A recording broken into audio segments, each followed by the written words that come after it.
7번째 추억. 친한 친구와 팔짱을 끼고 티롤 지방의 산과 계곡을 누비며 헤매노라면 신성한 생애 환희와 욕구를 느끼게 마련이지만 혼자서 쓸쓸히 온갖 생각에 파묻혀 그런 길을 돌아다닌다는 것은 쓸데없는 시간과 힘의 낭비일 뿐이다.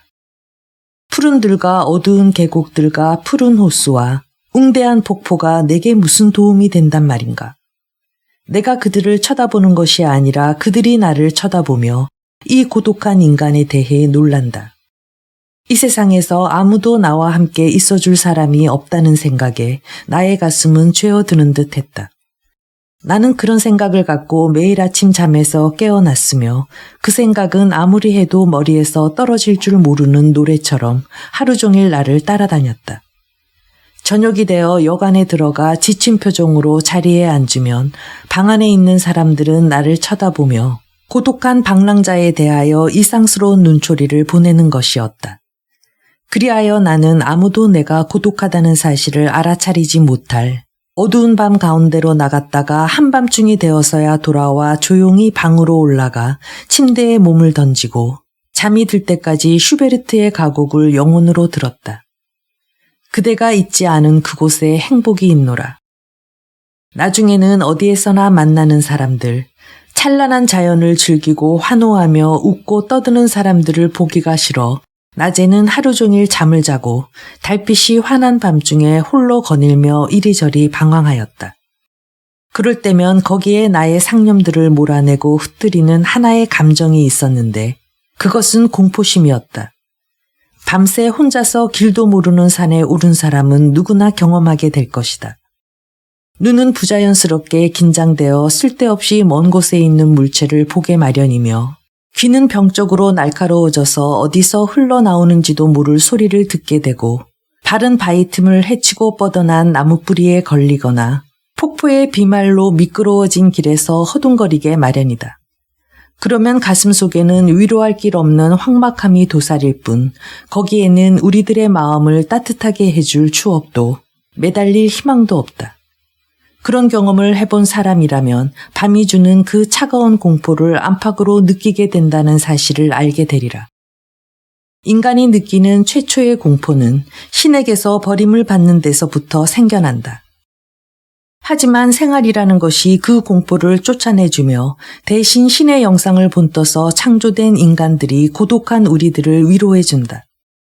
그러나 그 인간의 위안과 사랑조차 우리들을 버리고 나면 우리들은 하나님과 인간, 그 양자에게서 다 버림을 받았다고 느끼게 되고 말없는 자연조차 우리들을 위로해주기는커녕 우리들을 놀라게 하는 것이다. 예컨대 우리들이 든든한 바위 위에 발을 올려놓고 있어도 그 바위들은 언젠가 그것들이 거기서 서서히 솟아났던 대양의 먼지처럼 흔들리는 것만 같고 우리들의 눈이 빛을 찾아 헤맬 때 달빛이 전나무 뒤로부터 모습을 드러내어 그 나무의 날카로운 그림자를 암벽에 다 그려주어도 그 달빛은 마치 태엽을 감았으나 끝내는 다 풀려 시간을 알리지 못하는 죽어버린 시계바늘처럼 보인다. 심지어는 별을 바라보아도 넓은 창공을 바라보아도 그 어느 곳에도 몸을 떨면서 홀로 버림받았다고 느끼는 고독한 영혼을 위한 안식처는 없는 것이다. 단지 한 가지 생각만이 때때로 우리들에게 위안을 줄 뿐이다. 그것은 자연의 안식이요, 질서요, 무한성이요, 필연성이다. 폭포 양편에 회색의 돌들이 암록색 이끼로 뒤덮인 곳, 그 서늘한 항구 속에 우연히 우리들의 눈길이 갔다고 하자. 거기에 한떨기 파란 물망초가 보이리라. 그것은 이 지구상의 개울마다 초원마다 피어있는 수백만의 물망초 중에 한떨기이며 이 지구에다 무진장의 보물들을 흩뜨려 놓는 창조의 아침부터 지금까지 피어온 물망초의 자매다. 그러나 그 꽃잎 하나하나의 모습이라든지 화관 속에 들어있는 꽃술 하나하나라든지 뿌리에 엉킨 섬유 한 올 한 올의 수요는 미리 한정이 되어 있어 그 수를 늘리거나 줄일 수가 없게 되어 있다. 이 지상의 어떤 힘도 도저히 어쩔 수가 없다. 만약에 우리들이 우둔한 눈을 한층 날카롭게 뜨고 초자연적인 힘을 모아 자연의 그 깊은 신비를 들여다본다든지 현미경이 우리들에게 종자와 꽃봉우리와 꽃의 비밀 작업장을 열어보여 준다든지 하면 우리들은 새삼스럽게 그 섬세한 조직과 세포 속에서 무한히 반복되는 형태를 알아볼 수 있을 것이며 그 섬세한 뿌리털 속에 자연의 설계가 갖는 영원 불변성의 주의를 돌리게 될 것이다. 우리가 거기서 더 깊이 파고들 수가 있다면 어디에서나 그와 똑같은 형태의 세계가 눈에 마주쳐 와서 거울로 둘러싸인 방 안에 들어갔을 때처럼 시선은 무한 속에서 그 길을 잃게 될 것이다. 그러한 무한성이 숨겨져 있는 곳은 비단 그 조그마한 꽃뿐일까? 한번 눈을 들어 창공을 쳐다보면 우리들은 다시금 위성이 행성을 돌고 행성들은 다시 항성을 돌며 항성은 또다시 다른 항성을 선회하는 그 영원한 질서를 보게 될 것이다. 그리고 우리들의 날카로운 눈에는 저 먼 성운까지도 새로운 아름다운 세계로 보이게 될 것이다. 그 장엄한 별의 세계가 위아래로 운행하여 사계를 만들고 물망초에 씨앗이 터지고 세포가 열리며 꽃잎이 돋아나고 꽃들이 피어 마침내는 융단 같은 초원을 뒤덮는 그 사실들을 생각해 보라. 뿐만 아니라 푸른 꽃받침 속에서 움직이고 있는 딱정벌레들을 보라. 그러면 그 벌레가 생명으로 눈을 뜨고 그 벌레가 갖는 존재의 향유와 생생한 호흡이 꽃의 조직이나 생명 없는 천체의 기계적인 질서보다 수천 배나 더 신비스럽다는 사실을 알게 되리라. 그러면 너 역시 영원한 구성체의 일원임을 느낄 것이며 너와 함께 운행하고 너와 함께 살며 너와 함께 시드는 그 무수한 피조물들을 생각하고 위안을 얻게 될 것이다. 그 모든 것, 그 대소와 그 힘과 그 지혜와 그 존재가 갖고 있는 신비와 그 신비의 존재 등 그 모든 것이 너의 영혼이 그 앞에서 두려워 움츠리는 것이 아니라 오히려 자신의 무력감과 무가치성을 느낀 나머지 그 앞에 무릎을 꿇었다가 다시 그것이 주는 사랑과 자비를 느끼고 내 몸을 일으키는 한 존재의 일이 아닌가. 내가 실제로 그렇게 느끼게 되면 너는 너의 내부에도 꽃의 세포와 유성의 세계나 딱정벌레의 삶보다 훨씬 무한하며 영원한 그 무엇이 살고 있다는 사실을 느끼게 될 것이며 내 속에 너를 둘러싸고 있는 영원이라는 광채가 마치 그늘 속에 숨겨져 있듯 도사리고 있음을 인식하게 될 것이다.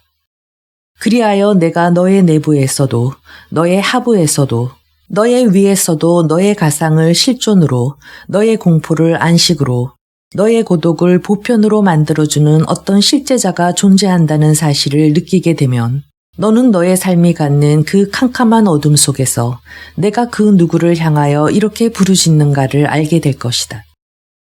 창조주이신 아버지시여, 당신의 뜻이 하늘에서 이루어지듯 땅에서도 이루어지게 하옵시고 땅에서도 이루어진 것 같이 또한 제게도 그렇게 이루어지게 하옵소서. 그렇게 되면 너의 내부와 주위는 밝아지고 새벽녘 어둠은 찬서리와 함께 사라지고 새로운 온기가 추위에 떠는 자연을 따뜻하게 해주리라. 너는 산들이 떨고 별들이 사라질 때도 결코 너를 놓지 않는 하나의 손을 찾아낸 것이다. 내가 어디에 있든 너는 그와 함께 있으며 그도 또한 너와 함께 있다. 그는 영원히 가까이에 있는 자이며 세계는 그 꽃과 가시와 함께 모두가 그의 것이요 인간은 그 기쁨과 슬픔과 함께 모두 그의 것이다.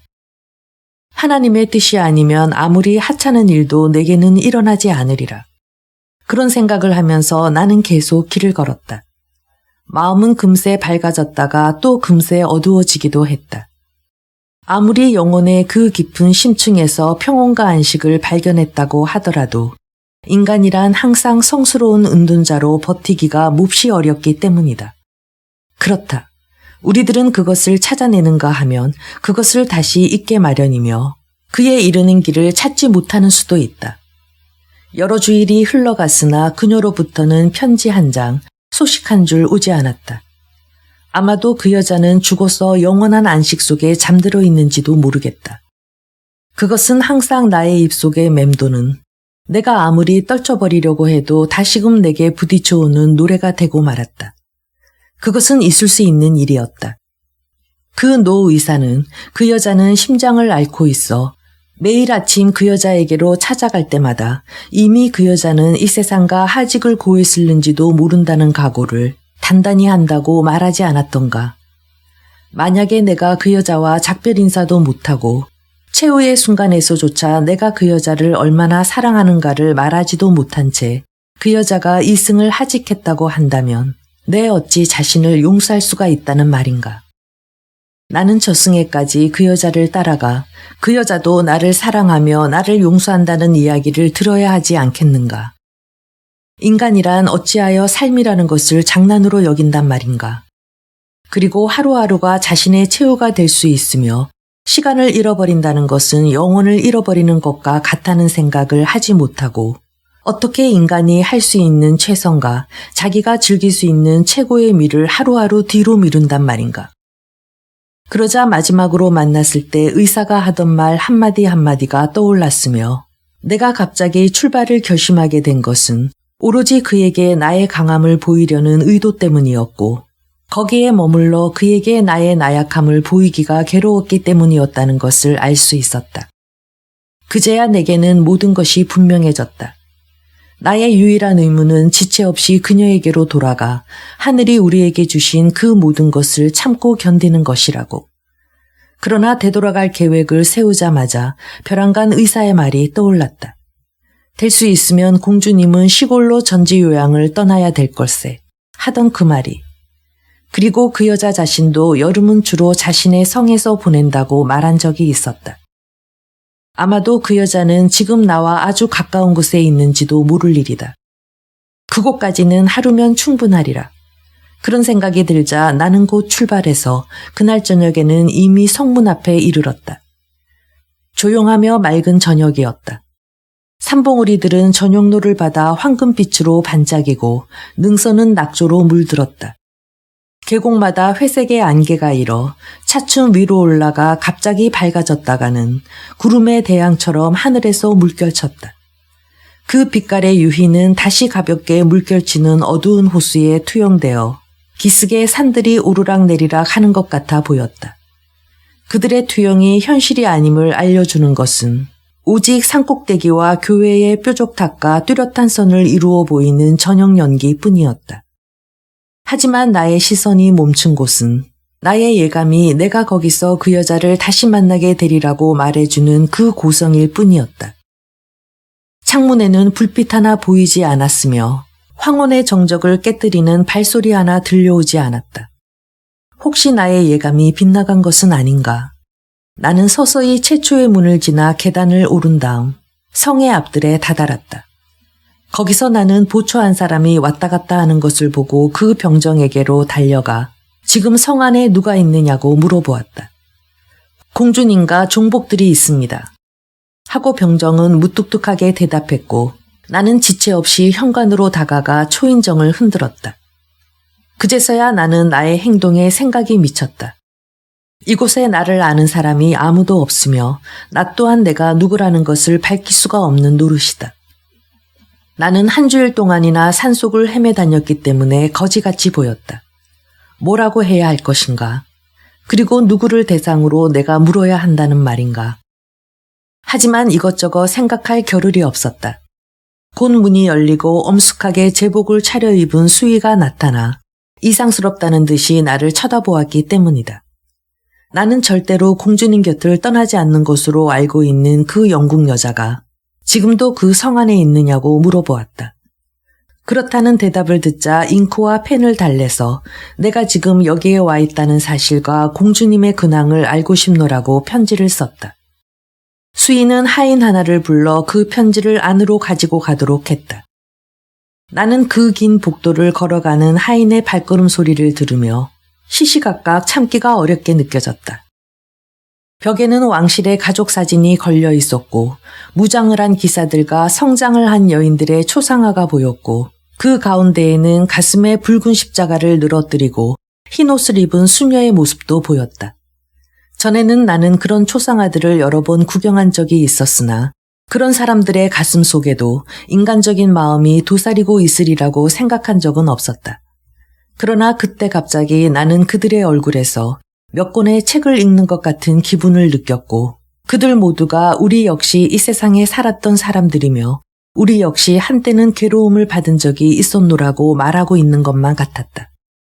언젠가 그 철갑 무장 속에도 지금 나의 가슴에 도사린 비밀들이 감추어져 있을 것이 아닌가. 그리고 그 흰 의상과 붉은 십자가는 지금 나의 마음속에서 들끓고 있는 싸움이 거기에서도 있었다는 사실을 알려주는 생생한 증거가 아닌가. 그러자 그들이 모두 나를 안 됐다는 듯이 쳐다보다가는 다시금 그 얼굴에 자만심이 떠오르며 내게 이렇게 말하고 싶어하는 것만 같았다. 너는 우리 종족이 아니다. 라고. 갑자기 가벼운 발걸음 소리가 나를 꿈에서 깨웠을 때까지 나는 무언가 우울한 기분이었다. 예의 영국 여인이 층계를 내려와 나를 어떤 방으로 안내했다. 나는 그 여자가 모든 일을 다 알고 있는 것은 아닐까 하고 탐색하듯 그 여자의 표정을 살펴보았으나 그 얼굴은 아주 평온스러워 보였다. 조금도 안 됐다는 표정이나 의심의 눈치도 보이지 않고 그 여자는 무척이나 침착한 음성으로 공주님은 오늘 전보다 훨씬 기분이 좋아졌으니 반 시간쯤 뒤에 나를 만나보겠다더라고 말했다. 수영을 잘하는 사람은 먼 바다까지 헤엄쳐 나가서 팔에 힘이 빠질 때에야 비로소 돌아올 것을 생각한다. 그는 허겁지겁 파도를 가르지만 감히 먼 해안으로 눈을 던질 용기도 없고 한 번 팔을 저을 때마다 힘이 빠지는 것을 느끼면서도 그것을 스스로 인정하려고 들지 않는다. 드디어는 거의 의식을 잃고 경련을 일으킬 지경에 이른다. 그때 갑자기 그의 발이 굳건한 땅을 딛게 되고 팔은 해안에 있는 최초의 바위에 닿게 된다. 내가 그 영국 여자가 하던 말을 들었을 때의 기분이 바로 그러했다. 하나의 새로운 사실이 내게 마주쳐 왔고 내가 당했던 고통은 하나의 꿈이 되었다. 인간의 생애에서 그러한 순간은 별로 많지 않으며 그런 환희를 맛보는 사람도 별로 많지가 않다. 처음으로 자기 아기를 팔에 안아보는 어머니, 명예롭게 전쟁으로부터 귀환한 외아들을 맞이하는 아버지, 동포로부터 환호를 받는 시인, 사랑하는 애인으로부터 따뜻한 손길을 받은 젊은이, 이런 사람들은 그것을 안다. 꿈이 현실이 되는 그 기분을. 반 시간이 지나고 하인 하나가 나타나 쭉 늘어서 있는 여러 개의 방을 지나 어떤 방으로 안내했다. 그 문이 열리자 나는 거기 희미한 석양빛 속에서 한 창백한 모습을 보았다. 그 모습 위로는 호수와 산을 향해 난 높은 창문 하나가 보였다. 참으로 묘하게도 사람들은 서로 만나게 되는군 하고 그녀의 맑은 목소리가 나에게 울려왔다. 그 말 한마디 한마디는 무더운 여름날에 쏟아지는 시원한 빗방울이었다. 묘하게도 만나지만 묘한 헤어짐도 있는 것이지. 라고 말하며 나는 그녀의 손을 잡았다. 그렇게 돼서 우리는 서로 만난 것이다. 나는 다시 함께 되었음을 느꼈다. 하지만 헤어짐은 인간 스스로의 잘못이야. 하고 그녀는 또다시 말을 했다. 여전히 음악처럼 그녀의 말을 반주하는 그 음성의 진동은 이해가 되지 않을 정도로 윤이 나고 매끄러웠다. 그래, 그건 정말이야. 그건 그렇고 몸은 어떻지? 이렇게 이야기를 나누어도 괜찮겠어? 하고 나는 물었다. 알다시피 나는 늘 몸이 아파. 내가 좀 나았다고 하는 것은 그 의사 선생님에게 기쁨을 주기 위해서야. 그 사람은 내가 태어나서 이 나이가 되도록까지 살아온 것은 순전히 자기 의술의 힘 때문이었다고 믿으니까. 지난번 성을 떠나기 전날 밤에 내가 그 의사를 굉장히 놀라게 했어. 그때는 나의 심장이 갑자기 멈춰버려 다시는 뛰지 않으리라고 믿었을 정도였으니까. 모두 지나간 일이지만 내가 이와 같은 얘기를 하는 까닭은 꼭 한 가지가 나를 아주 슬프게 만드는 것이 있기 때문이야. 나는 평안한 마음으로 눈을 감을 수 있다고 믿어왔는데 이제는 나의 고통이 내가 하직을 하는 데 있어서도 나를 못살게 굴 것만 같이 느껴지는 거야. 그러곤 가슴에다 손을 올려놓고 말을 계속하는 것이었다. 그런데 그동안 어디에 가 있었는지, 왜 그렇게 오래도록 소식이 없었는지 그 이야기를 해줄 수 있겠어. 그 늙은 의사는 당신이 그렇게 갑자기 떠난 이유를 하도 여러 가지로 말해주어 마침내 나는 그의 말을 이해할 수 없다고까지 말하지 않을 수 없었어. 그러자 그분은 결국 가장 믿을 수 없는 이유를 대는 것이었어. 어떤 이유였는지 맞춰보겠어. 그것은 믿어지지 않는 것일지도 모르지. 하고 나는 그녀가 말을 계속하지 못하도록 재빨리 가로채서 잘라 말했다. 그리고 덧붙여 말했다. 의사의 말은 사실이었을 거야. 하지만 다 지난 이야기잖아. 지금 와서 얘기할 필요도 없는 거야. 그렇지 않아. 어째서 그게 지난 일이라는 거지. 의사가 너의 여행에 대해서 마지막 이유를 말했을 때 나는 그 의사의 기분도 몰랐고 너의 기분도 모르고 있었어. 나는 가엾은 병들고 버림받은 존재야. 이 세상에서의 내 삶이란 시간을 어느 정도 두고 서서히 죽어가는 것에 지나지 않아. 만약 의사 선생님의 말씀처럼 하늘이 나를 이해해주고 사랑해주는 사람을 내게로 보내주셨다면 어째서 나와 그들의 평화를 깨뜨려야만 되는 것이지. 의사가 그런 고백을 했을 때 나는 내가 좋아하는 늙은 시인 워즈워드의 시를 읽고 있었어. 나는 의사에게 말했지. 우리는 너무나 많은 생각을 지니고 있으면서도 그것을 표현해낼 수 있는 어휘를 너무도 적게 가지고 있기 때문에 우리들은 그 한마디 한마디 말에다 여러 가지 뜻을 함께 합쳐서 쓸 수밖에 없어. 만약에 우리를 잘 모르는 사람이 있어 그 젊은 친구분이 나를 사랑한다든지 제가 그를 사랑한다는 이야기를 들으면 그것은 로미오가 줄리엣을 사랑하고 줄리엣이 로미오를 사랑하는 것과 사정이 마찬가지라고 말할는지는 모르겠지만 그럴 때 선생님께서는 그런 사랑은 안 된다고 말씀하시겠지요. 그렇게 말씀하신다면 선생님의 말씀은 아주 당연한 것이라고 하겠습니다. 선생님께서는 저를 사랑해 주셨고 저 역시 선생님을 좋아해 왔어요. 그렇지 않은가요? 벌써 여러 해 전부터지요. 아마 아직 선생님께 고백한 적은 없겠지만 그렇다고 저는 절망하거나 불행하게 생각한 적은 없었어요. 선생님, 한 가지 더 할 말이 있습니다. 선생님께서는 제게 대해 불행한 사랑을 느끼고 계시는 것만 같아요. 그래서 내 그 젊은 친구에게 질투를 느끼시는 거예요. 선생님께서는 매일 아침 저를 찾아오셔서 내가 괜찮다는 것을 잘 아시면서도 몸이 어떠냐고 물으시지 않았어요. 그리고 선생님의 화원에서 제일 예쁘게 핀 꽃을 가져다 주시고 제게 저의 사진을 달라고 하시지 않으셨던가요? 그리고 이런 말은 안 하는 게 좋겠지만 지난 일요일에는 저의 방에 오셨는데 그때 제가 잠이 든 줄 아셨죠? 사실 잠을 잔 것은 사실이에요. 몸을 움직일 수 없을 것만 같았으니까요. 하지만 그때 선생님께서 한참이나 저의 침대 곁에 앉아 꼼짝도 않으시고 저를 쳐다보셨죠. 저는 저의 얼굴을 쳐다보는 선생님의 얼굴이 햇빛처럼 눈부시다고 느끼고 있었어요. 마침내 선생님의 눈이 흐릿해지면서 눈에서 커다란 눈물방울이 떨어졌어요. 그러자 선생님은 얼굴을 가리고 후느끼면서 마리아, 마리아 하고 부르셨어요. 선생님, 내 그 젊은 친구는 그러지는 않았어요. 그런데도 선생님은 그를 떠나보냈군요. 나는 늘 그렇듯 반은 농담, 반은 진담으로 그 의사와 그런 이야기를 하면서 나는 그 노인의 마음이 너무 괴로운 것은 아닌가 하고 느껴졌어. 의사는 마치 어린애처럼 아무 말 못하고 부끄러워했어. 내가 읽고 있던 워즈워드의 시집을 다시 주며 이렇게 말했지. 여기에 내가 진심으로 좋아하는 한 늙은 시인이 있어요. 이분은 나의 마음을 잘 이해해주고 나도 이 사람을 이해하고 있지만 만난 적은 없으며 앞으로도 만날 기회가 없을 거예요. 세상이란 그런 것이니까요. 내가 이 시인의 시를 읽어드리겠어요. 선생님도 이것을 들으시고 나면 어떻게 사랑할 수 있는가를 깨닫게 되실 거고 사랑하는 남자가 애인에게 대해준 그대로의 행복에 찬 슬픔을 간직한 채 그냥 자기의 길을 가버리는 조용한 축복 같은 것이 사랑이라는 것을 아시게 될 거예요. 이렇게 말한 다음 워즈워드의 고지의 소녀를 읽어주었어. 램프를 이쪽으로 좀 가져와서 다시 이 시를 좀 읽어주지 않겠어? 나는 이 시를 들을 때마다 기분이 상쾌해져.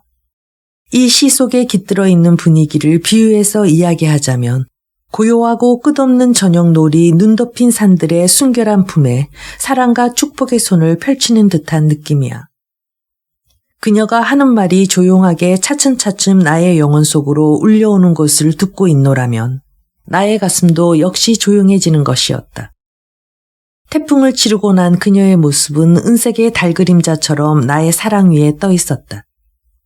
폭풍은 지나가고 그 여자의 영상은 마치 은빛 달그림자처럼 내 사랑의 그 가벼운 물결을 타고 떠 있었다. 그 사랑의 물결은 모든 인간의 마음속을 꿰뚫고 흐르는 것으로서 사람마다 그것을 자기 것이라고 부르나 실은 전 인류의 혈관 속에 맥박치는 맥박에 불과한 것이다. 나는 창밖, 우리들의 시선이 닿는 자연처럼 차라리 입을 다물고 싶었다. 창밖은 점점 조용해지고 어두워져 갔다. 그러나 나는 그 여자가 내게 전해주는 그 책을 받아 그 시를 읽었다. 고지의 소녀. 그대의 사랑스러운 고지의 소녀여. 이 세상에서 그대가 갖는 보물은 아름다움. 그것은 그대의 재산. 그대의 머리에는 7을 곱절한 새봄이 흘러 풍요로운 화관의 선물 내렸도다. 이쪽에는 회색의 바위, 저쪽에는 조그마한 평지. 저기 저 나무들은 반쯤 들이운 면사포. 살랑이는 물결은 고요한 호숫가에서 흐르는 폭포. 그것들이 그대의 안식처를 아늑하게 감싸주노나. 그것들은 아름다운 꿈이 마술처럼 짜낸 것인가? 은밀하게 생겨난 형상들인가? 그대의 아름다운 존재여. 일상의 가상 속에서도 천상처럼 밝고 깨끗한 그대여. 그대의 조용한 시간에 덧없는 꿈의 영상이여. 나 그대에게 마음 밑바닥으로부터 축복을 보내노라. 그대 이 세상 하직할 때까지 신의 가호 있기를. 나 그대를 모르고 그대를 아는 사람들 또한 모르나 내 눈에 가득 깬 눈물 흐르는구나. 그대와 멀리 떨어져 있을 때 나 그대를 위해 따뜻하고 진실된 기도 드리리라. 그대의 모습처럼 그렇게도 맑고 따뜻한 용모. 그 마음씨와 즐거운 만족감. 천진난만 속에서 꽃피어 성숙하는 그런 얼굴. 그 누구의 얼굴에서도 보지 못하였기에. 그대는 바람에 불려 흩어진 종자처럼 사람들과 멀리 떨어져 사는 몸. 다른 아가씨들처럼 수줍어하거나 당황하거나 놀라는 거 흉내낼 필요 없다네. 그대의 밝은 이마에는 산속에 사는 자유 깃들였고 기쁨으로 가득 찬 그 얼굴에 선량한 마음씨가 지니는 미소 서려 있네. 그리고 그대 인사하는 모습에도 그대 둘레에도 완벽한 예의범절조차 흐르는구나. 드러나는 단 한 가지 속박은 마음속에 떠오른 갑작스럽고 격렬한 생각을 언어로서는 다 표현할 수 없다는 곤욕뿐. 아름답게 참아온 속박이여, 매력 넘치는 애씀이여, 그대 거동에 부여된 우아함이여, 생명이여, 나 거기에 감동되지 않을 수 없도다. 바람 부는 것을 좋아하는 새떼들이 헛되이 폭풍우와 싸우듯 그토록 아름답고 순결한 그대에게 꽃다발을 바치고 싶지 않은 손이 어디에 있으랴. 오, 아름다운 행복이여. 그대와 함께 꽃향기 가득한 계곡에 살아 그대와 같은 행동을 하고 같은 생각을 가지며 나는 목동되고 그대는 목녀되고죠. 하지만 내 가슴 속에는 한 가지 소원이 있어 엄숙한 현실로 이끌어 가누나. 그대는 지금 내게 있어 대양에 파도치는 한 줄기 파도에 불과해서 나 그 이상이 되고파서 그대와 그 무슨 연간이라도 맺고 싶구나. 그대의 목소리 듣고 그대를 볼 수 있으면 그 얼마나 내 기쁨 되랴. 그대의 오빠라도 좋고 아버지면 어떨까. 아니, 그 무엇이든 이 세상에서 나 그대의 사람 되고저. 이 계곡에서 나를 이끌어 주신 은총 가득한 하나님에게 감사할 따름이니 그것은 내게는 가득 찬 즐거움. 나 이제 풍성스러운 보상받고 조용히 이곳을 떠나려 하노라. 여기서 추억의 귀중함을 배우고 추억은 또한 영혼을 보는 눈을 가지고 있음을 알았으니 어찌 이별을 어렵게만 생각하랴. 이 땅이 그녀에게 정해진 것은 지나간 행복은 물론 새로운 행복을 갖고 평생토록 그녀를 받아주려는 그분의 뜻이 아닐까. 그리하여 나 이제 아무런 원한 없이 가득 찬 마음으로 작별을 한다네. 그대 아름다운 고지의 소녀여. 나 알고 있기 때문에 이제 그대와 헤어지노라. 나 늙어서도 초록으로 휩싸인 저 조그마한 오두막이나 호수나 시내나 물방울 튀는 폭포나 세상 근심이 잠자는 틈을 타서 그 모두를 관료하는 그대의 영혼은 지금 나의 눈에 보이듯 변함없이 아름다우리라는 것을 알고 있기에 나는 읽기를 마쳤다. 그 시는 내가 전에 가끔 커다란 푸른 나뭇잎을 잔으로 하여 퍼먹던 신선한 샘물과도 같았다. 그때 나는 그녀의 부드러운 목소리를 들었다. 그것은 마치 꿈꾸듯 기도에 파묻힌 사람을 깨워주는 오르간의 첫음과도 같은 것이었다. 그녀는 말했다. 나는 너와 나의 의사 선생님이 모두 이 시와 같은 방법으로 나를 사랑해 주기를 바랐어. 이 시에서와 같이 우리가 서로 사랑하고 믿기를 바랐어. 그런데 나는 잘 모르지만 이 세상에는 그와 같은 사람이나 그러한 신의를 인정해 주지 않는 모양이야.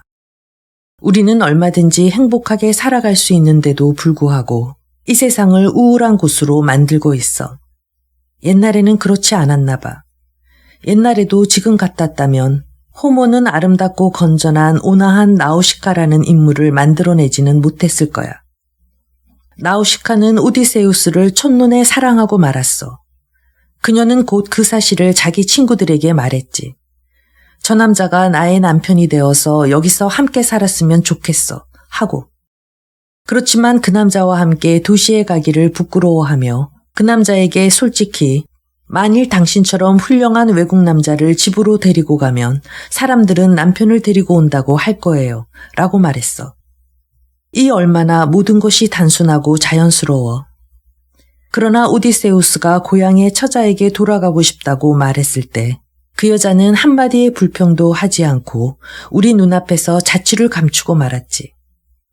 아마 그 여자는 그 늠름하고 훌륭한 외국인의 모습을 자기 마음속에 끝까지 간직한 채 조용히 즐겁게 찬미하며 회상하고 있을 거야. 왜 요즘의 시인들은 이런 사랑을 모르고 있는지 모르겠어. 그 즐거운 고백과 고요한 이별. 근대의 어느 시인은 나우시카로부터 베르테르라는 인물을 만들었어. 왜냐하면 사랑이란 우리에게 결혼의 희극이나 비극의 서곡에 지나지 않으니까. 그렇게도 다른 종류의 사랑은 없는 것일까? 순수한 사랑의 샘은 완전히 말라버리고 말았나? 사람들은 사랑에 그런 신선한 샘이 있다는 것을 모르고 안다는 것은 단지 도취시켜버리는 묘약뿐인가? 그런 말을 듣고 있노라니 그 영국 시인이 이렇게 한탄하던 식구가 떠올랐다. 만약 이 믿음이 하늘로부터 내려진 것이라면, 그것이 그렇게 자연의 계획이라면 사람이 사람을 어떻게 만들든 내 어찌 그것을 한탄할 수 있으리요.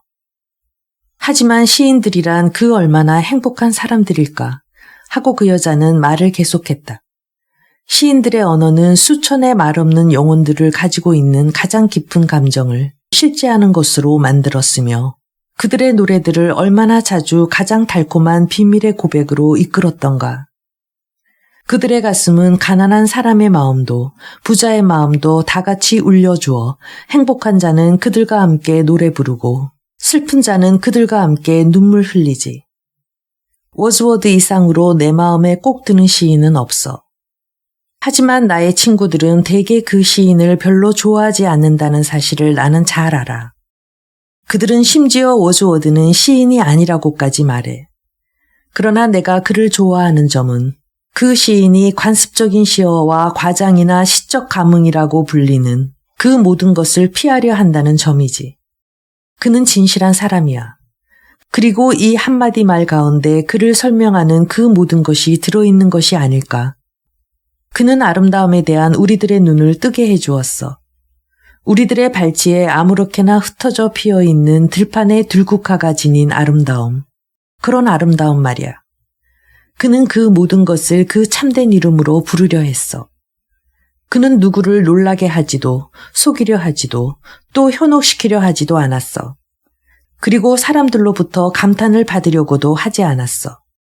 그는 단지 인간의 손에 의해 꺾여지거나 훼손되지 않은 그 모든 것이 얼마나 아름다운가 하는 것을 우리들에게 보여주려고 했을 뿐이야. 풀잎에 맺힌 이슬방울이 금으로 장식된 보석보다 더 아름다운 것이 아닐까. 어디서부터 흘러나오는지 그 발원지를 알 수 없는 살아있는 샘물이 베르사유에 만들어진 인공의 분수보다 훨씬 더 신비로운 것이 아닐까. 그의 고지의 소녀는 그 미의 진실한 표현에 있어서 괴테의 헬레나나 바이런의 하이디보다 더 사랑스럽지 않은가. 거기에다 그가 쓴 억구의 평이함과 친근함, 그 사상의 순결함을 생각해봐. 그런데 우리 독일이 그런 시인을 가지지 못했다는 것은 그 얼마나 유감스러운 일일까. 실러는 만약 고대 그리스 사람들이나 로마 사람들에게 의지하기보다 자기 자신에게 매달렸더라면 워즈워드와 같은 시인이 되었을지도 모를 일이지. 그리고 우리들의 리케르트가 빈약한 조국을 버리고 동방의 장미 아래서 고향과 위안을 구하려고 하지만 않았더라면 훨씬 워즈워드에 가까운 시인이 되었을 거야. 자기 자신의 본질과 완전하게 똑같게 되려는 용기를 지닌 시인은 별로 많지가 않아. 그런데 워즈워드는 그것을 갖고 있었던 거야. 우리들이 위대한 사람들이 아직 그렇게 위대하게 되기 이전 조용히 사상을 기르며 인고의 순간에 있을지라도 그리하여 무한에 이르는 하나의 새로운 시야가 열리는 순간에 있을지라도 그들의 말을 즐겨 듣듯 나는 워즈워드의 시를 좋아해. 아직 그 시가 이렇다 할 것을 지니지 못했다 하더라도 말이야. 대체로 위대한 시인들은 안식을 즐겨. 호모의 작품을 읽어보면 특별한 아름다움이 들어있지 않은 식구가 수백 년이나 계속될 때가 있는데 그것은 단테의 경우에도 마찬가지야. 반면 핀다루스 같은 시인은 비록 많은 사람들이 그를 칭찬하기는 하지만 때로 나는 그의 지나친 시적 열정에 실망을 느껴. 단지 한여름이라도 좋으니 워즈워드가 응거했던 레이크 지방에서 보낼 수가 있다면 그 얼마나 좋을까. 그 시인이 이름을 부여하고 그 시인이 도끼로부터 구했던 나무들에게 인사를 보내며 단 한 번이라도 그가 그려냈던 낙조를 그와 함께 구경할 수 있다면 얼마나 즐거울까. 그런 경치는 탄화 같은 화가나 그려낼 수 있을 거야. 그녀의 말투는 독특했다. 그녀는 보통 사람들처럼 말을 할 때 말끝을 내리는 것이 아니라 묻는 어조처럼 말끝을 올리는 것이었다. 그 여자는 절대로 상대방을 내려다보며 말하지 않고 언제나 쳐다보며 말했는데 이는 마치 어린아이가 아버지, 그렇죠 하고 말할 때와 같은 어조였다. 때문에 그 어조는 무언가 간청하는 것 같아서 반박하기가 어려웠다. 내가 말을 받았다. 워즈워드는 나도 좋아하는 시인이며 또 인간 그 자체로서도 더욱 좋아해. 별로 힘들이지 않고 올라갈 수 있었던 조그마한 언덕이 고생스럽게 오른 몽블랑보다 더 아름답고 완전하며 생생한 조망을 베풀어주는 경우가 있듯 워즈워드의 시도 바로 그러하지. 처음에는 그의 시가 너무나 평범하여 가끔 읽기를 집어치우고 왜 현대의 지적인 영국인들이 그를 그렇게 찬탄하는지 그 이유를 궁금하게 여겼었어. 하지만 어떤 언어로서 썼든 그 국민이나 정신적인 귀족층이 그를 그토록 찬탄한다면 그 시인은 우리들에게도 감상할 만한 가치 있는 시인일 거라는 확신을 갖게 되었지. 찬탄한다는 건 역시 배워야 할 하나의 예술이야. 대부분의 독일인들은 이렇게 말하지. 라시느는 마음에 들지 않는다고. 그리고 영국인들은 도대체 괴테는 이해할 수가 없다고 말하며 프랑스 사람들은 섹스피어는 농사꾼에 불과하다고 말해. 그러나 그게 무엇을 의미하는 걸까? 그것은 어린아이가 나는 베토벤의 교향곡보다 왈츠를 더 좋아한다고 말하는 거나 마찬가지야. 어느 나라 국민이든 그 나라의 위대한 사람들에 대하여 찬미하는 것이 무엇인가를 찾아내고 그것을 이해한다는 것은 일종의 예술이야. 그리고 아름다움을 찾는 사람은 결국은 그것을 찾아내게 되지. 그렇기 때문에 페르시아 사람들은 그들의 하피스에 대해서, 인도인들은 그들의 카리다사에 대해서 어느 정도 만족을 얻고 있음을 알게 될 거야. 위대한 사람을 대번에 이해한다는 것은 어려워. 그러기 위해서는 용기와 힘과 인내가 필요해. 그런데 첫눈에 마음에 든 것은 이상스럽게도 오래 계속되는 일이 드물어. 하지만 하고 그 여자가 나의 말을 중단시켰다. 모든 위대한 시인, 참된 예술가, 이 지상의 모든 영웅들, 그들이 설사 페르시아인이든 인도인이든 이교도들이든 기독교도들이든 로마인이든 혹은 게으름한 사람이든 간에 그들에게는 무언가 공통점이 있어. 그걸 뭐라고 표현해야 좋을지는 모르겠지만 그것은 그들 이면에 존재하는 것 같은 무언가 무한한 것, 멀고 영원한 것을 꿰뚫어 보는 시선, 하찮은 것이나 덧없는 것을 신격화할 수 있는 힘이야. 위대한 이교도인 괴테는 하늘로부터 내려진 그 달콤한 평화를 알고 있었어. 때문에 그는 이렇게 읊었어. 봉우리마다 안씩 깃들였고 나뭇가지마다 미풍조차 느껴지지 않아 새들은 숲속에서 침묵하고 기다려보라 잠시만 그대 역시 안식하리니. 괴테가 이렇게 읊조렸을 때에는 높은 전나무가지 위로 도사린 무한과 이 지상에서는 존재할 수 없는 안식이 열리지 않았을까. 워즈워드의 경우에도 언제나 그런 배경이 갖추어져 있었어. 그를 비웃는 사람들은 뭐라고 하는지 모르겠지만 항상 인간의 마음을 끌어잡아 당기는 것은 그것이 설사 겉으로 드러나지는 않을지라도 세속적인 것을 초월한 그 무엇이야. 미켈란젤로 이상으로 세속적인 아름다움을 더 잘 이해한 사람이 있을까?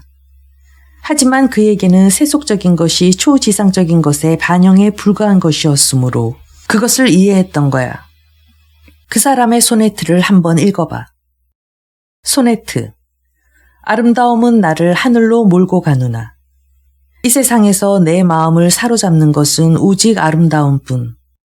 그리하여 나 산채로 영혼의 전당으로 들어간다네. 유한한 존재자로서 그런 축복 누리기 드물리라. 작품 속에 창조주 계시니 나 그를 통하여 영감 얻고 그에게 가까이 가니 나 거기서 이룩하는 것은 아름다움에 취한 마음 움직여주는 온갖 사념뿐. 아름다운 눈으로부터 나의 시선을 돌리지 못함은 그 눈 속에 빛이 있어 신의 화원으로 이르는 길 보여줌을 알기 때문.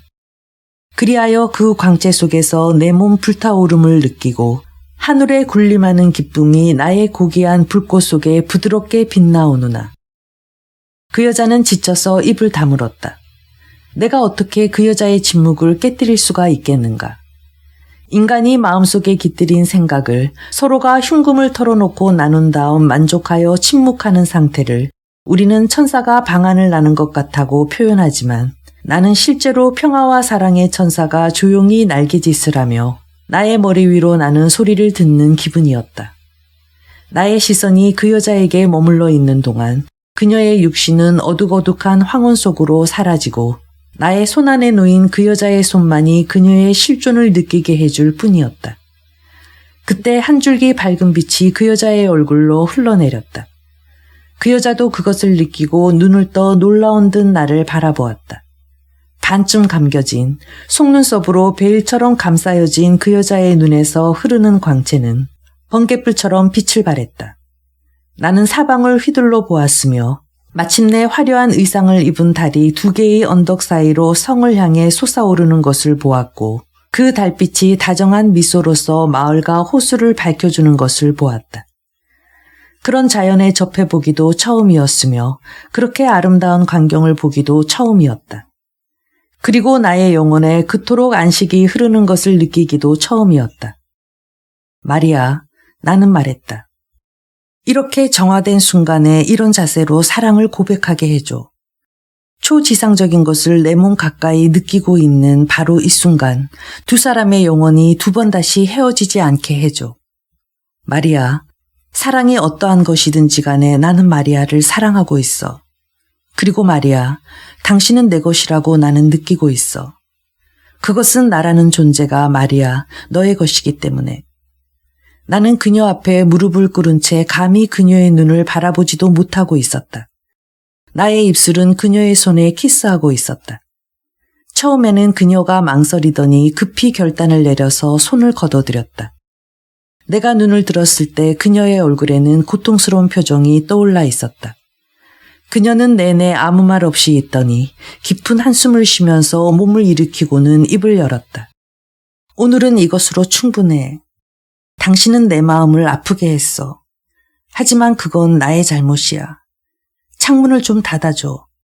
어떤 차디찬 낯선 손이 내 몸을 스치는 듯 으스스한 느낌이 들어.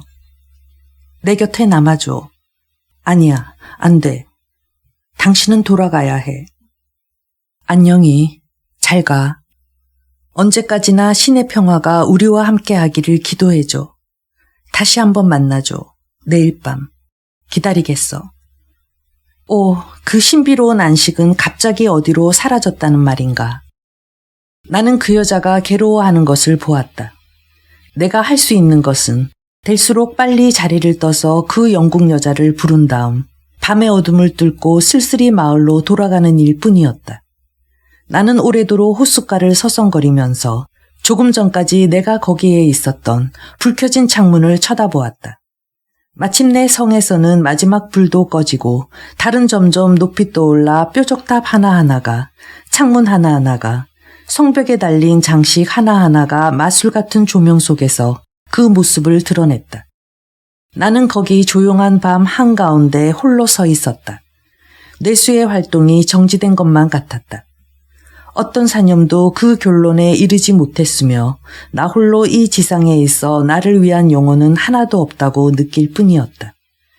대지는 관과 같았고 검은 하늘은 시체를 싸는 마포 같았으며 나는 내가 아직도 목숨이 붙어 있는 것인지 죽은 것인지 벌써 오래전인지조차 분간을 할 수가 없었다. 그때 나는 벼랑간 번쩍이며 조용히 그들의 궤도를 달리고 있는 별들을 바라보았다. 그 별들은 오로지 인간을 비춰주고 인간을 위로해주기 위해서만이 존재하는 것 같았다. 그때 나는 바라지도 않게 어두운 하늘에 올라가게 된 두 개의 별에 대해 생각했다. 그 순간 나의 가슴으로부터 감사의 기도가 흘러나왔다. 내 천사의 사랑을 위한 감사의 기도가. 마지막 추억. 내가 잠에서 깨었을 때는 태양은 이미 산등성이에 떠올라 나의 창문 안을 기웃거렸다. 이 태양이 과연 어제 저녁 이별을 고하던 친구처럼 우리들 영혼의 결합을 축복이나 해주려는 듯 그 머뭇거리는 시선으로 우리들을 쳐다보다가 사라지는 희망처럼 침몰해간 그 태양이란 말인가. 이제 그 태양은 우리들의 축제에 행운을 빌어주기 위해 반짝이는 눈으로 우리들의 방으로 뛰어들어오는 어린아이처럼 내게로 비춰오는구나. 그리고 이 몸은 몇 시간 전만 해도 영혼과 육신이 갈갈이 찢긴 채 침상에 눕던 바로 그 사람이란 말인가. 그런데 이제 나는 전에 느끼던 생의 의욕을 다시 느끼고 신선한 아침의 대기처럼 영혼을 상쾌하게 해주며 생기를 돋우어주는 하나님과 자신에 대해 신뢰감을 느끼는구나. 만약에 잠이 없다고 한다면 인간은 어떻게 되었을까? 우리들은 밤의 사자가 우리들을 어디로 데려가는지를 모른다. 그리고 그가 밤에 우리들의 눈을 감길 때 아침이 되면 그가 그 눈을 다시 뜨게 하여 우리들을 자신에게로 되돌려 주리라는 것을 누가 보증할 수가 있다는 말인가. 최초의 인간이 이 믿을 수 없는 친구의 팔에 처음으로 안길 때는 크나큰 용기와 믿음이 필요했으리라. 만약에 인간의 본성 속에 우리들이 당연히 믿어야 할 것들에 대하여 믿음과 헌신을 강요하는 그 무엇이 없다고 한다면 인간은 아무리 피로해도 자기 스스로 자진하여 그 미지의 꿈나라로 들어가지는 않을 것 같다. 우리들이 허약하다는 것에 대한 느낌, 고단하다는 의식, 그것이 우리들로 하여금 보다 높은 힘에 대한 신뢰감과 우주의 아름다운 질서에 대해 자발적으로 헌신하도록 하는 용기를 준다. 깨어 있을 때나 잠을 잘 때, 비록 짧은 순간일망정 우리들의 세속적인 자아에 우리들의 영원한 자아를 묶어놓는 사슬이 풀렸을 때 우리들은 힘과 원기를 느낀다. 어제는 흐르는 저녁 안개처럼 몽롱하게 머릿속을 지나가던 것이 갑자기 명료해졌다. 우리 둘은 서로에게 속해 있다고 나는 느꼈다. 오누이처럼이든 부자지간처럼이든 신랑 신부처럼이든 우리들은 지금이나 앞으로나 영원히 함께 있어야만 했다. 우리들이 더듬거리는 우리들의 말로써 사랑이라 부르는 그것을 위해 거기에 합당한 진정하고 올바른 이름을 찾아내는 것이 중요할 뿐이다. 그대의 오빠가 되든 그대의 아버지가 되든 그 무엇이든 되어주리라. 그 무엇이든에 대한 올바른 이름이 찾아져야만 했다. 세상은 이름 없는 것은 인정해주지 않기 때문이다. 그 여자는 직접 나에게 나를 사랑한다고 말했었다.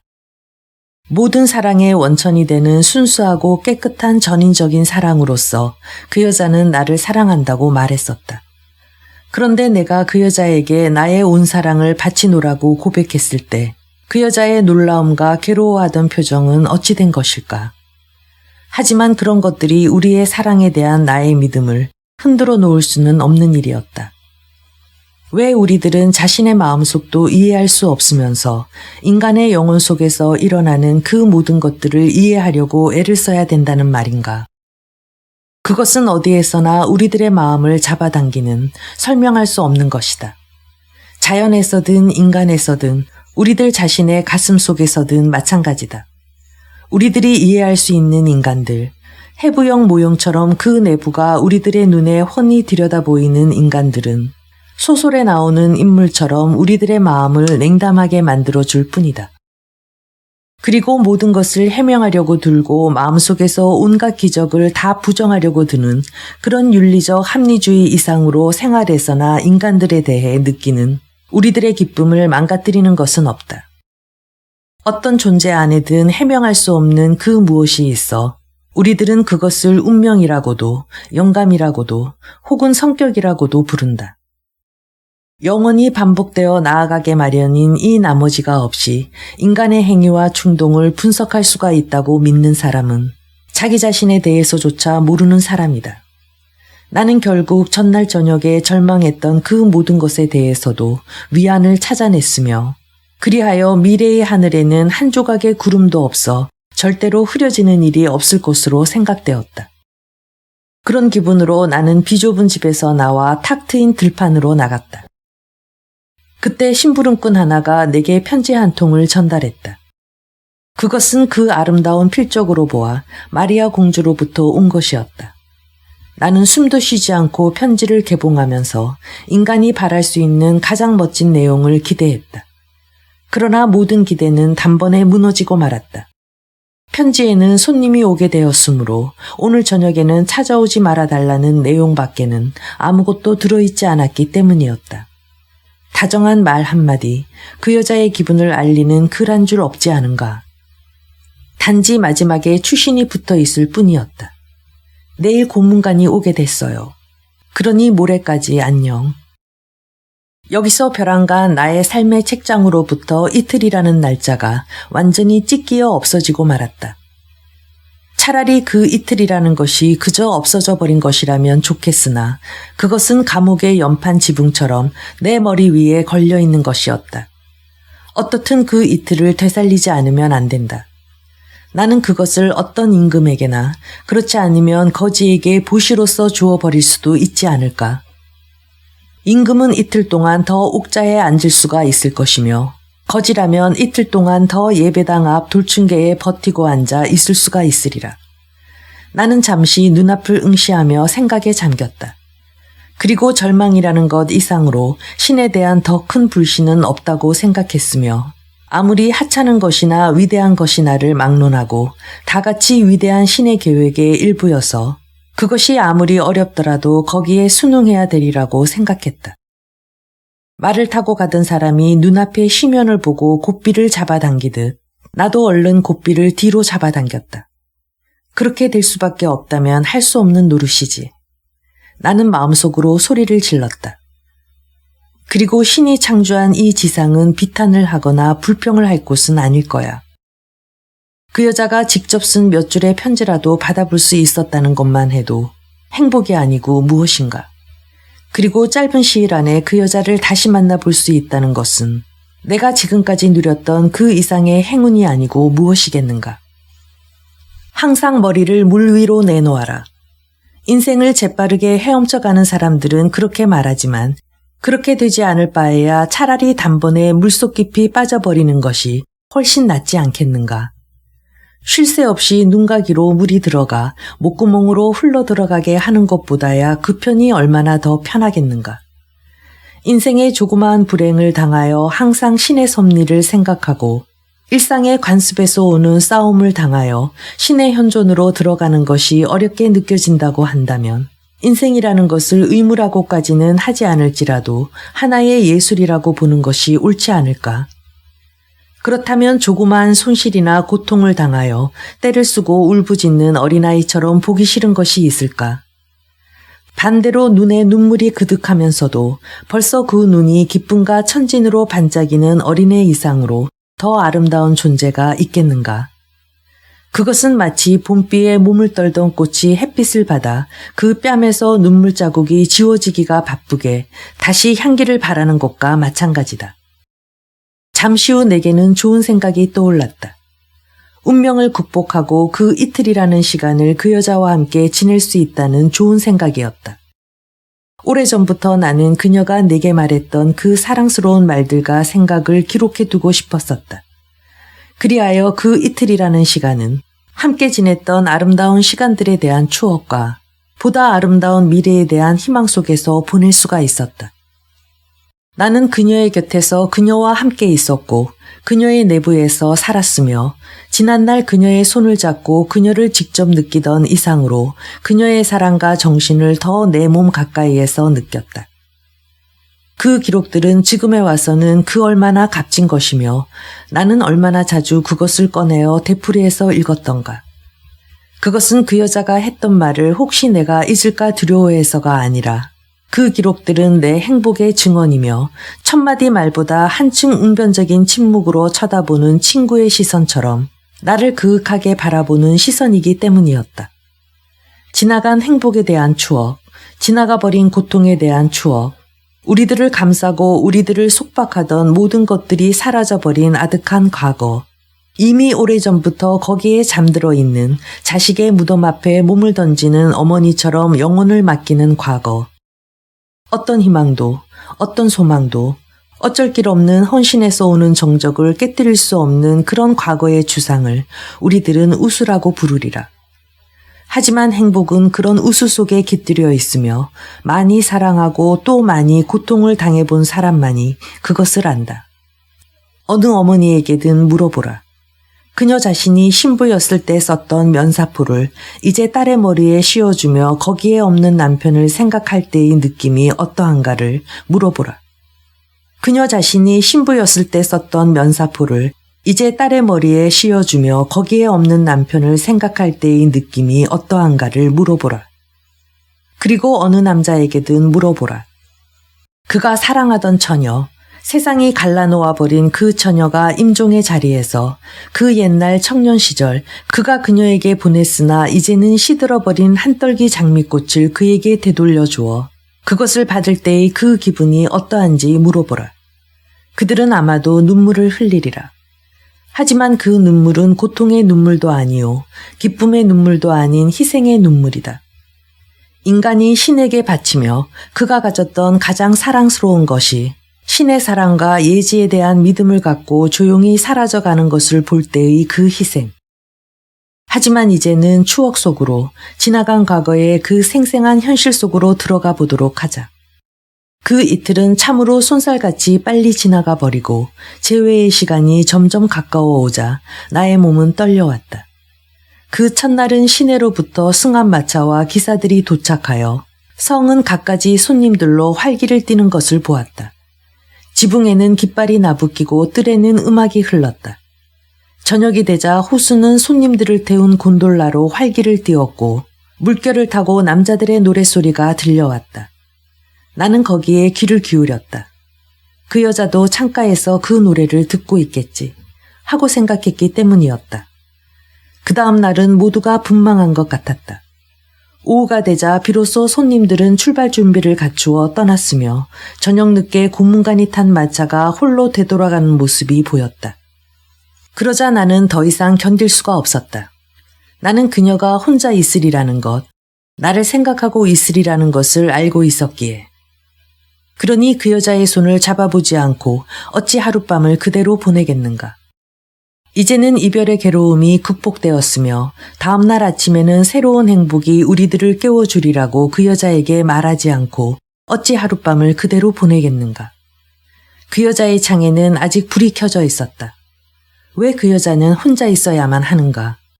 왜 나는 비록 잠시나마 그 달콤한 그 여자의 현존을 느껴서는 안 된다는 것일까? 나는 벌써 성에 이르러 초인종을 잡아당기려 했다. 그 순간 나는 동작을 멈추고 조용히 서서 중얼거렸다. 안 돼. 이렇게 마음이 약해져서는 안 돼. 너는 밤을 이용해 들어온 도둑처럼 그 여자 앞에 서게 될 거야. 내일 아침이면 전쟁에서 돌아온 개선 영웅처럼 당당하게 그녀 앞에 서게 될 것이 아닌가. 그 여자는 지금 다음날 그 영웅의 목에다 드리워줄 화환을 짜고 있지 않은가. 그리고 아침이 되었다. 나는 그 여자 앞에 섰다. 정말로 그 여자 앞에. 육체 없는 정신이 있을 수 있다고 말하지 말라. 완전한 존재, 의식, 기쁨은 정신과 육체가 하나가 되는 곳에서만 그 존재가 가능하다. 그것은 육체화된 정신이며 정신화된 육체다. 육체 없는 영혼은 없다. 있다고 한다면 그것은 유령일 뿐이다. 영혼 없는 육체도 없다. 있다고 한다면 그것은 시체일 뿐이다. 들판에 핀 꽃에 정신이 없다고 할 수 있는가? 그 꽃은 신의 의지, 그를 의지하는 생명과 존재를 준 창조주의 마음으로 사물을 보는 것이 아닐는지. 그것이 바로 정신이다. 다만 그 정신은 인간의 경우에 있어서는 언어로서 표현되나 꽃의 경우에는 입을 다물고 있을 뿐이다. 진짜 삶은 어디까지나 육체적이면서도 정신적인 삶이며 진짜 향유는 어디까지나 육체적이면서도 정신적인 향유요. 진짜 함께 있다는 것은 어느 경우에나 정신적으로나 육체적으로 함께 있는 것이다. 내가 그 이틀 동안 거기에 빠져 그렇게도 행복스럽게 지낸 추억의 온 세계는 내가 그 여자 앞에 정말로 서자 그림자 같은 무로 변해 사라져버리는 것이었다. 나는 손을 그녀의 이마와 눈과 뺨에 대보고 그녀가 정말로 존재하는가를 확인해보고 싶었다. 밤낮으로 나의 눈앞에서 흔들거리던 영상이 아니라 나의 것이 아니면서도 나의 것이 되어야 하며 또 되기를 원하는 존재로서, 그리고 나 자신을 믿든 내가 믿을 수 있는 존재. 나와 떨어져 있으면서도 나 자신의 자아 이상으로 나와 가까운 존재. 그것 없이는 나의 삶도 삶이 아니요, 그것 없이는 나의 죽음도 죽음이 아닌 그런 존재. 그것 없이는 내 보잘것없는 현존도 한갓 한숨처럼 허공 속으로 사라져버릴 존재. 나는 그런 존재를 확인하고 싶었던 것이다. 나의 사념과 시선이 그녀에게로 흐르고 있는 동안 나의 존재에는 지복이 가득 채워짐을 느꼈다. 전율이 나를 엄습해왔고 나는 죽음에 대해서까지 생각해 보았으나 그 죽음은 내게 하등의 공포심도 일으키지 못했다. 왜냐하면 그 사랑은 죽음이라는 것도 파괴할 수가 없고 오히려 정화시키고 고귀하게 만들어주며 영원으로 이어줄 뿐이기 때문이다. 그 여자와 함께 있으면서 서로를 말없이 바라본다는 것은 너무나 아름다웠다. 그녀의 얼굴에는 그녀의 깊은 영혼이 투영되었고 나는 그 여자를 쳐다보면서 그녀의 내부에 깃들여 숨쉬며 살아있는 그 모든 것을 듣고 보았다. 슬픔을 주었어, 너는. 하고 마음으로는 말하면서도 입 밖에는 내지 않는 것 같았다. 드디어 만났군. 그러나 진정해야 돼. 불평을 말하거나 따져 묻거나 이를 갈며 화내지는 말아줘. 잘 왔어. 어제의 내 행동에 대해 화내지는 말아줘. 이런 모든 것을 그녀의 눈이 말하고 있었다. 하지만 우리는 입을 열어 이 안락한 평화를 혼란시키려고 하지 않았다.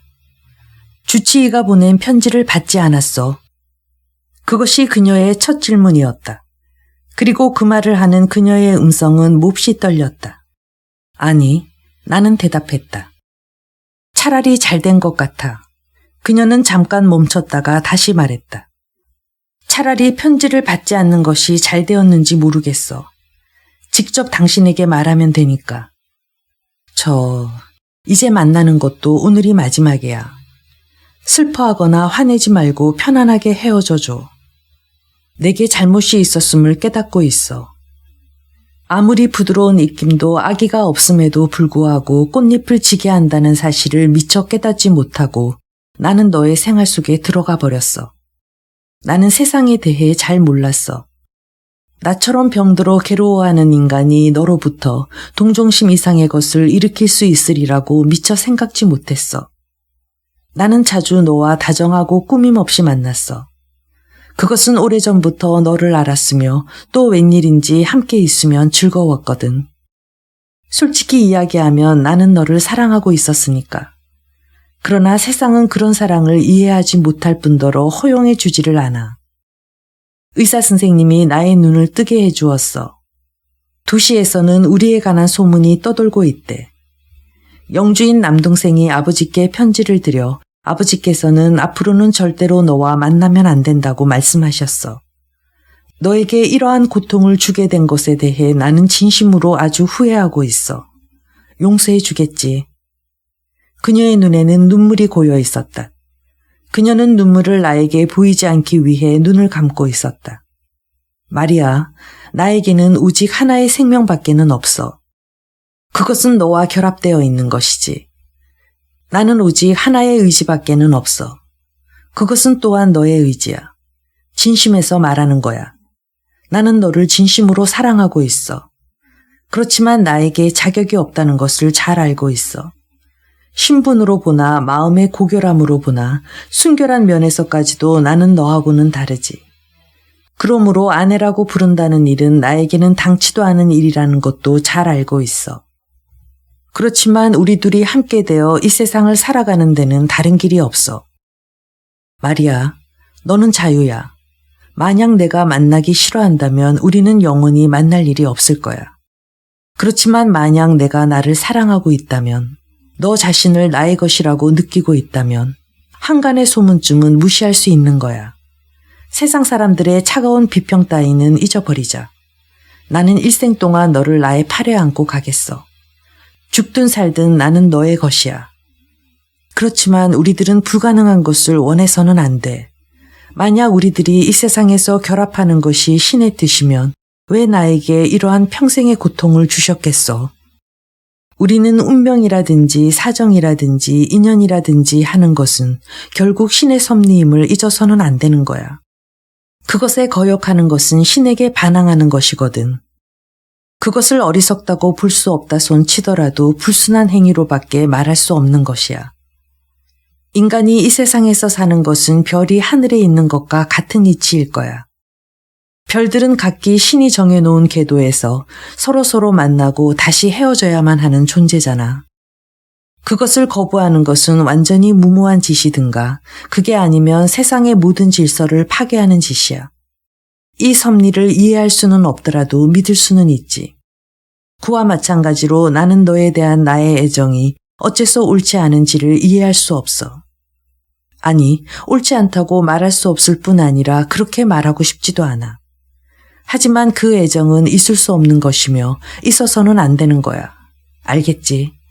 그것을 알면 이제 다 됐어. 우리들은 겸손히 우리의 몸을 신에게 맡기지 않으면 안 되는 거야. 그녀는 차분하게 말하고 있기는 했으나 얼마나 심각하게 고통스러워하는지 나는 충분히 짐작할 수 있었다. 하지만 이 인생과의 싸움을 그토록 쉽게 단념하기에는 부당하다고 생각되었다. 나는 침착성을 최대한 잃지 않으면서 감정적인 말로써 그녀의 괴로움을 더욱 심하게 해서는 안 된다는 것을 깨달았다. 만약에 이것이 우리가 이 세상에서 만나는 마지막이라고 한다면 우리가 도대체 누구를 위해 이런 희생을 치러야 하는 것인지 그 점을 분명히 해두도록 하고 싶어. 우리가 도대체 누구를 위해 이런 희생을 치러야 하는 것인지. 우리의 사랑이 보다 높은 어떤 율법에 어긋나는 것이라면 나도 당신처럼 겸손하게 거기에 순종하겠어. 보다 높은 뜻에 저항한다는 것은 신을 망각하는 짓이니까. 인간은 때로는 신을 속일 수 있으며 그의 보잘것없는 지혜로서 신을 능가할 수가 있을 것처럼 생각하지만 그것은 망상에 불과해. 그런 거인과의 싸움을 시작하는 인간은 결국은 멸망하게 마련이지. 그러나 우리의 사랑은 도대체 무엇에 저촉된다는 것이지. 그것은 세상 사람들의 헛된 짓거림에 불과할 뿐이야. 나는 물론 인간 사이의 규범을 존중해. 가장되고 그릇된 우리들의 시대에 있어서도 나는 그것을 존중해. 병든 육체에는 인공의 의약품이 필요하듯 비록 우리들이 우습게 알기는 하지만 사회적인 제약이라든지 고려라든지 비판 같은 것이 없다고 한다면 인류를 통합하여 지상에서의 공동생활의 목표에 도달할 수가 없을 거야. 우리들은 이 사회의 신들을 위해 여러 가지 희생을 바쳐야만 해. 옛날 아테네 사람들처럼 우리들은 매년 청년들과 처녀들을 가득 실은 배를 사회라는 미로를 지배하는 괴물에게 바칠 제물로서 보내고 있어. 가슴에 상처를 입지 않은 사람은 한 사람도 없으며 순수한 감정의 소유자로서 사회라는 새장 속에서 조용히 살기도 전에 이미 그 날개가 꺾이지 않은 사람은 아무도 없어. 그럴 수밖에 다른 도리는 없어. 당신은 이 세상을 잘 모르지만 나는 내가 아는 몇몇 친구들을 생각만 해보아도 그런 비극을 허다히 많이 이야기할 수 있어. 한 친구는 한 아가씨를 사랑하여 그 사랑이 답을 얻게 되었어. 하지만 그는 가난했고 아가씨는 부유했어. 때문에 양가의 어른들과 친척들은 서로 싸우고 비웃었어. 왜일까? 세상 사람들은 여자가 누에고치로 짠 중국산 비단 옷을 입지 못하고 미국산 무명옷을 입는 것을 불행으로 여기는 탓일 거야. 또 한 친구는 어느 처녀를 사랑하게 되어 두 남녀는 서로 열렬히 사랑을 나누었어. 그러나 그 친구는 신교도이고 처녀는 카톨릭이어서 양가의 어머니와 목사와 신부들이 불화를 일으켜 끝내는 두 사람의 가슴은 깨지고 말았어. 왜일까? 그것은 300년 전에 카를 5세와 프란츠 1세와 하인리 8세가 서로 장난으로 한 정치적 장기놀이 때문이었어. 어떤 처녀와 열렬히 사랑을 주고받던 또 한 친구가 있었어. 그러나 남자는 귀족이고 처녀는 평면이었어. 양가의 자매들은 시기하고 질투하여 결국 두 사람의 심장은 찢어지고 말았어. 왜일까? 그것은 100여 년 전에 한 병사가 전쟁터에서 왕의 목숨을 노리던 적을 쳐 죽였기 때문이야. 그 때문에 그에게 자기와 영예를 주었는데 이제 그의 증손이 그의 삶을 바침으로써 그때 흘렸던 피에 대하여 보상을 하는 거지. 통계학자들은 매 초마다 한 사람의 가슴이 찢어진다고 하는데 나도 그 말을 믿고 있어. 왜 그럴까? 이 세상은 한 남자와 한 여자의 사랑 이외의 사랑은 인정하지 않기 때문이야.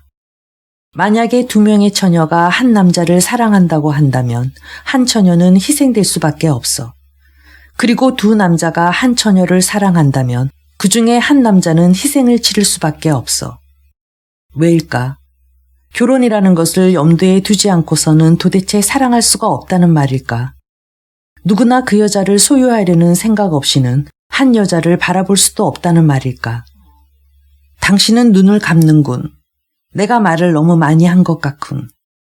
어떤 세상은 이 세상에 존재하는 가장 신성한 것을 가장 저급한 것으로 만들어버렸어. 그렇지만 말이야, 이만큼 말하면 충분하겠지. 우리들이 이 세상에서 살며 이 세상 사람들과 함께 이야기하고 행동해야 할 때에는 세상 사람들이 쓰는 말을 해야 되겠지. 그러나 두 사람이 이 세상의 바보스러움에 개의치 않고 순수한 가슴의 말을 주고받을 때만큼은 신성한 보물을 지녀야 하지 않을까. 세상도 고결한 인간이 자신의 정당한 권리를 인식하고 시류에 대항하여 용감히 싸워나갈 때 그것을 존중하게 마련이야. 고려라든지 제약이라든지 세상의 편견 같은 것은 담쟁이와 같아서 수많은 줄기와 뿌리로 딱딱한 담을 장식하는 것은 보기에는 아름다우나 지나치게 무성하면 안 되는 법이지. 그리 되면 그것은 건물의 틈을 파고들어 그 내부와 연결시켜주는 결합을 파괴하는 탓이지. 말이야, 내 것이 되어줘. 내 가슴의 의견을 쫓도록 해. 지금 당신의 입술에 떠도는 말은 당신과 나의 삶, 그리고 당신과 나의 행복을 영원히 결정하는 것이니까. 나는 거기서 입을 다물었다. 나의 손 안에 들어있는 그녀의 손이 마음의 따사로움을 전해주는 것이었다. 그녀의 마음속에는 파도가 일고 있었다. 내 앞에 펼쳐진 하늘이 그토록 아름다워 보이기는 처음인 것 같았다. 파도가 구름을 하나씩 하나씩 내몰아준 그 하늘이. 그런데 당신은 왜 나를 사랑하는 거지? 하고 그녀는 아직도 결단의 순간을 좀 더 연장시키고 싶은 듯 나직히 물었다. 왜냐고, 말이야. 어린아이에게 왜 태어났느냐고 물어봐. 그리고 꽃에게 왜 꽃을 피우느냐고 물어보고 태양에게 왜 비추느냐고 물어봐. 나는 당신을 사랑하지 않을 수 없기에 당신을 사랑하는 거야. 그러나 아직도 더 할 말이 있다고 한다면 지금 여기 놓여 있는 책, 당신이 그토록 좋아하는 이 책이 나를 대신해서 말해줄 거야. 대저 가장 선한 것이 우리들에게는 가장 사랑스러운 것이 되리로다. 따라서 우리들의 사랑 속에서 유용성이나 무용, 이득이나 손해, 얻음이나 잃음, 명예나 치욕, 칭찬이나 비난, 그 밖에 그런 류의 다른 것들이 고려되어서는 안 될 것이로다. 진실로 가장 고귀하고 선한 것은 그것이 가장 고귀하고 선한 것이라는 그 이유만으로도 우리들에게 가장 사랑스러운 것이 되어야 하리로다. 사람은 이에 따라 내면적으로나 외면적으로나 자신의 삶의 규율을 세워야 할지니라. 외면적으로 볼 때 모든 피조물 가운데는 선한 것과 저열한 것이 있어 영원한 선이 다른 것보다 그 빛과 작용이 더하기 때문이다. 영원한 선이 가장 빛나며 작용하고 인정되고 사랑받는 이유는 그것이 피조물 가운데서 가장 선한 것이기 때문이로다. 그리고 그 작용이 가장 작은 것은 가장 저열한 선이다. 사람이 피조물로서 행동하고 그들과 함께 교제함에 있어서 그 구별을 분명히 한다면 가장 선한 피조물이 가장 사랑스러운 것이 될 것이니 부지런히 그것과 더불어 살고 화합되도록 애써야 마땅하리라. 당신은 이 세상에서 가장 선한 피조물이기 때문에 나는 당신을 사랑하게 되었고 또한 우리가 서로 사랑하는 것이지. 너의 가슴에 품고 있는 말을 사실 그대로 이야기해줘. 너는 나의 것이라고 말해줘. 너의 가장 깊은 감정을 부정하지 말아줘. 당신 가슴에 품고 있는 말을 사실 그대로 이야기해줘. 너는 나의 것이라고 말해줘. 당신의 가장 깊은 감정을 부정하지 말아줘. 하나님은 당신에게 고통스러운 삶을 주셨지. 그러나 하나님은 나를 당신에게 보내주셔서 그 아픔을 나누게 하셨어. 당신의 아픔은 동시에 나의 아픔이어야 돼. 우리들은 함께 그 아픔을 겪어나가지 않으면 안 돼. 마치 배가 무거운 돛을 짊어지고 있듯이. 그렇지만 그 돛은 인생의 폭풍 속을 헤쳐나가면 마침내는 그 배를 안전한 항구에까지 데려다 줄 거야. 그녀의 마음은 점점 진정되는 것 같았다. 조용한 저녁 노을 같은 가벼운 홍조가 그녀의 뺨에 서렸다. 그때 그녀는 눈을 떴고 태양은 다시 한번 그 신비로운 광채를 발했다.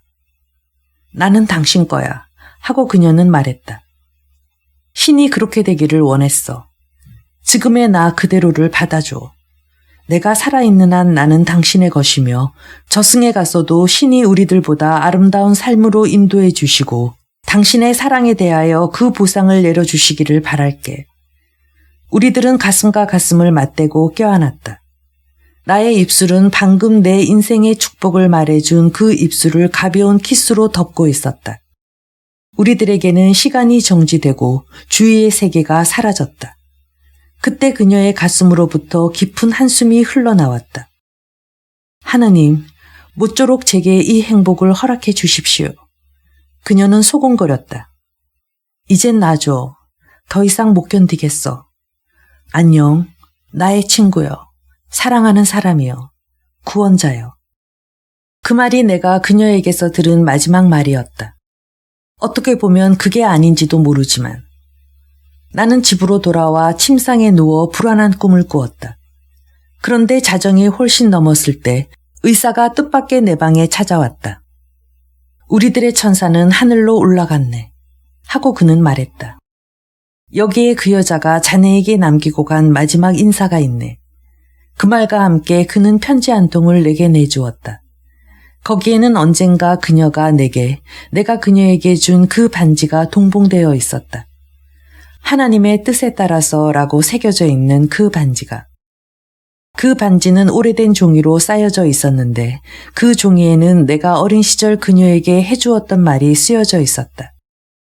당신의 것은 나의 것입니다. 당신의 마리아로부터. 의사와 나는 오랫동안 아무 말도 못하고 함께 앉아 있었다. 그것은 고통이 너무 커서 우리들이 그것을 감당하지 못할 때에 하나님이 우리들에게 내려주시는 영적인 무의식 상태였다. 마침내 노인은 몸을 일으켜 나의 손을 잡으며 말했다.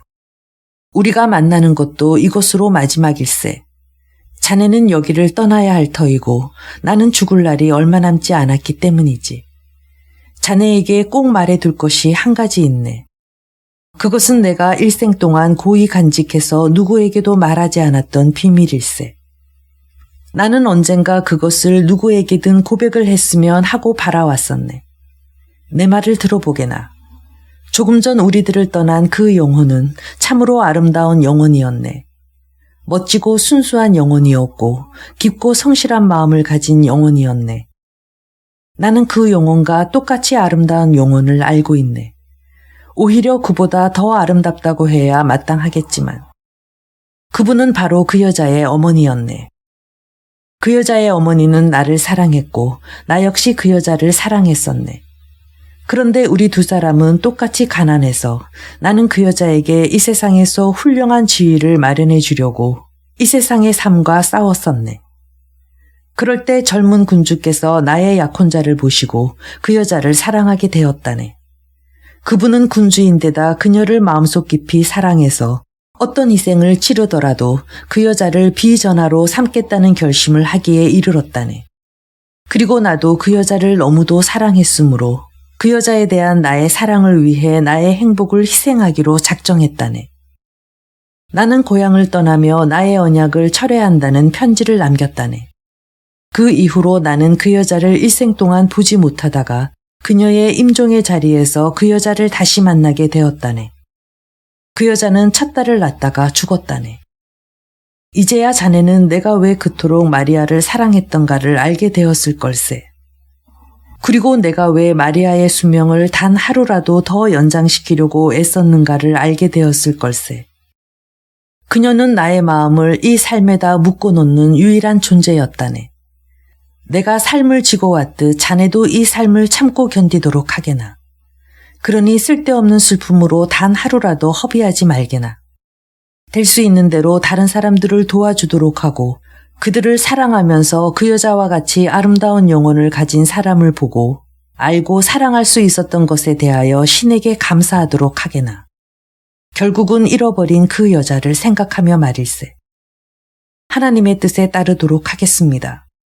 나는 그렇게 말했고 그 이후로 우리는 일생 동안 다시는 만나보지 못했다. 그로부터 날이 지나고 주일이 지났으며 달이 지나고 해가 지났다. 고향은 내게 타향이 되었고 타향이 고향이 되었다. 하지만 그녀에 대한 나의 사랑은 그대로 남았다. 한 방울의 눈물이 대양에 떨어지듯 그녀에 대한 사랑은 이제 인류라는 대해에 떨어져 몇백만의 사람들 속으로 스며들어 그들을 휩싸게 되었다. 어린 시절 내가 그렇게도 좋아하던 수백만의 낯선 사람들을. 다만 오늘 같은 조용한 여름날 홀로 푸른 숲속에 들어와 자연의 품에 가슴을 대고 있으면 저 밖에 다른 사람들이 있는지 없는지 알지 못하고 이 세상에는 다른 사람은 아무도 없고 오직 나 홀로 있는 듯 느끼고 그 느낌마저 없어질 지경에 이르면 추억의 무덤으로부터 무엇인가 솟아나고 죽었던 사람들이 다시 일어나며 사랑이 갖는 그 전능한 힘이 가슴속에 다시 되살아나 그 그리운 존재를 향해 흘러가는 것이다. 그 그윽하고 깊은 눈초리로 나를 바라보고 있는 그 존재를 향하여. 그러면 수백만의 사람들에 대한 사랑은 단 한 사람, 나의 착한 천사인 그 한 사람에 대한 사랑으로 녹아서 없어진다. 그리하여 나의 사념들은 그 무한하기도 하고 유한하기도 한 사랑이 갖는 불가해한 수수께끼 앞에서 입을 다물게 되고 만다.